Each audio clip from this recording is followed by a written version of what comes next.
a tak dále, což není pravda. Takže po tom prvním neúspěšném pokusu se nás opět pokusili rozpustit po druhé, což se jim podařilo.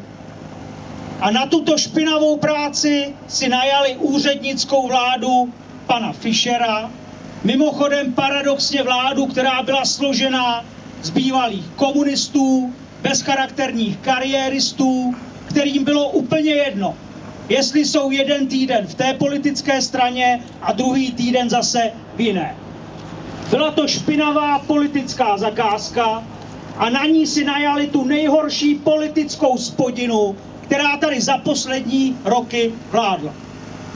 I přesto, že nás tedy rozpustili, tak jsme tady dneska zde a budeme i nadále říkat otevřeně, co si myslíme o situaci v naší zemi a budeme i nadále upozorňovat na ten chaos, na ten neřád, který zde v této zemi v současném stavu panuje.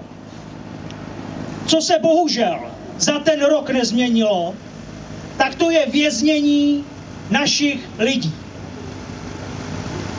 Předseda bývalé pražské organizace dělnické strany, pan Patrik Vondrák, tak je více než rok ve vězení a spolu s ním bývalá členka naší strany, slečna Dupová. Co strašného tak spáchali, co udělali tak hrozného, že musí být více než rok ve vězení.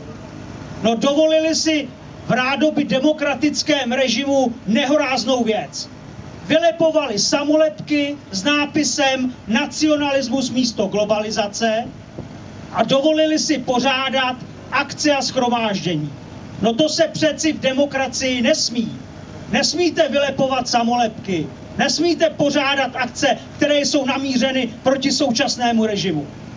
Takže aniž by padl, byť nepravomocný rozsudek, tak tito lidé jsou stále za mřížemi. To je naprosto něco neuvěřitelného v době, kdy mafiáni odcházejí od soudu osvobozeni a například lidé, kteří jsou podezřelí ze závažných trestných činů, jako je zmizení dítěte, tak tito lidé jsou v klidu na svobodě. Takže lidé, kteří projeví opoziční politický názor, tak jsou vězněni a gauneři a mafiáni si vesele běhají na svobodě. Tak toto v této zemi za vlády současného skorumpovaného režimu vypadá. Chtěl bych na tomto místě Patrikovi vzkázat. Patriku, jsme stále s tebou a buď si jistý, že na všechny ty, kteří porušovali zákony této země, kteří porušovali ústavu tohoto státu, takže na ně dojde a spravedlivě jim to jednou spočítáme. To si buď jistý.